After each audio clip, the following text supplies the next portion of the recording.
You said it to someone else first. Maybe you'd been thinking it for a long time, turning it over, refining it, finding the words that fit the shape of the thing you were trying to say. Or maybe it arrived all at once, in the middle of a conversation, fully formed, surprising even you with how precisely it landed. And they looked at you the way people look at you when something has reached them. The slight stillness before they respond. The exhale. The "I needed to hear that." The message 3 weeks later saying, "You were right, I did the thing. It changed something." And you were glad. You genuinely were. But somewhere underneath the gladness, something else, something quieter and harder to name. Because the advice you gave them, the thing that reached them, that moved them, that changed something, you have been needing to hear it yourself for longer than you told them they'd been needing to hear it. You knew exactly what to say to unlock something in their life. And yours is still locked. This is a different problem than simply finding your own situation harder to see clearly, though that's part of it.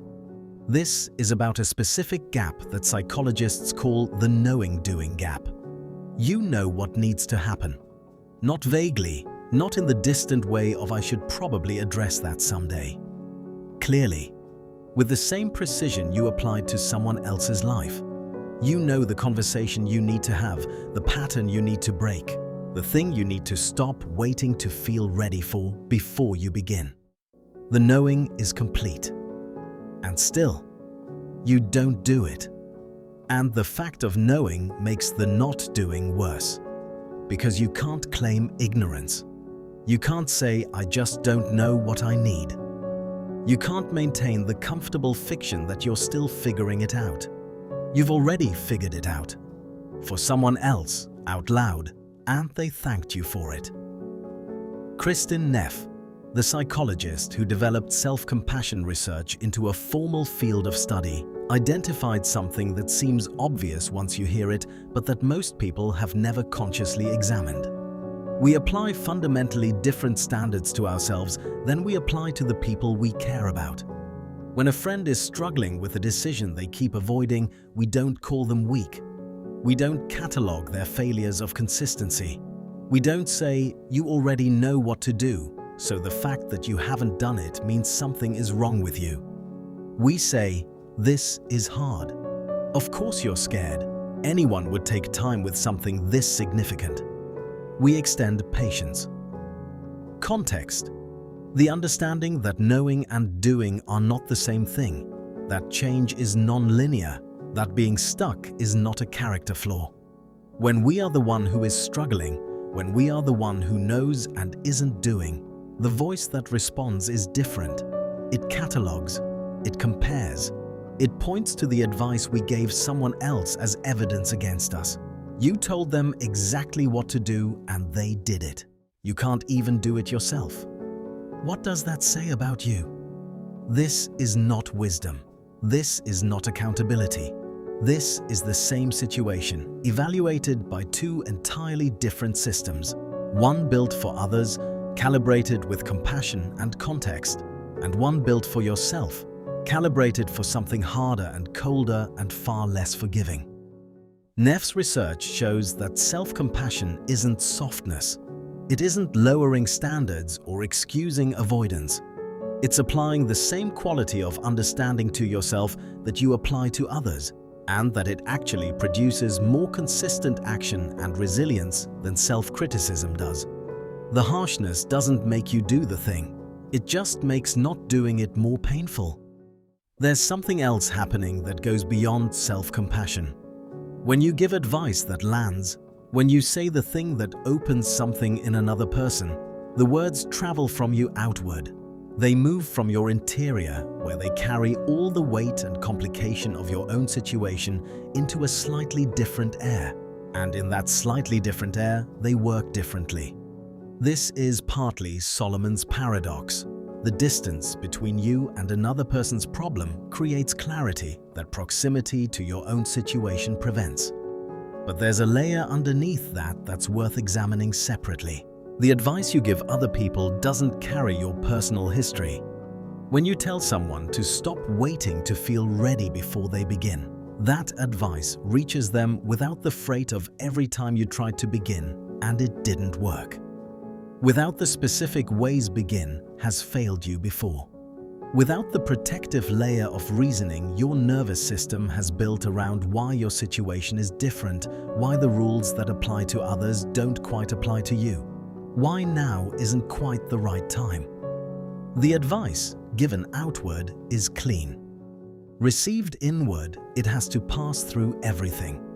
Every failed attempt, every piece of contradictory evidence, every version of the story you've told yourself about why change, for you specifically, is harder or more complicated or less available than it seems to be for the people you're advising. The words are the same, but the pathway they travel is completely different. And then there is the question of identity.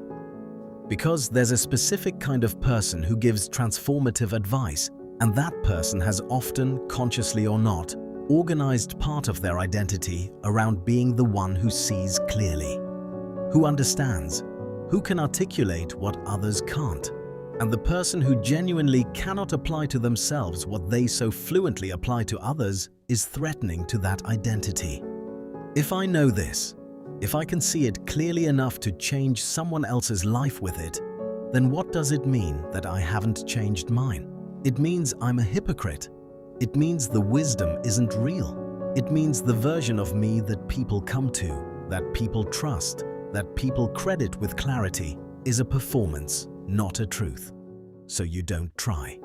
Or you try and stop before it gets far enough to fail. Or you hold the advice at enough of a remove from your own life that it never quite lands there, keeping it available to give away but never fully receiving it yourself.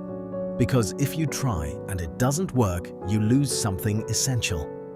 Better to stay in the position of knowing than to risk the vulnerability of actually trying to change. Here is the thing the knowing-doing gap usually resolves to. It's not that you don't know what to do. It's that doing it requires something the knowing didn't. Knowing is cognitive, clean. It lives in the part of the mind that can hold ideas without feeling them.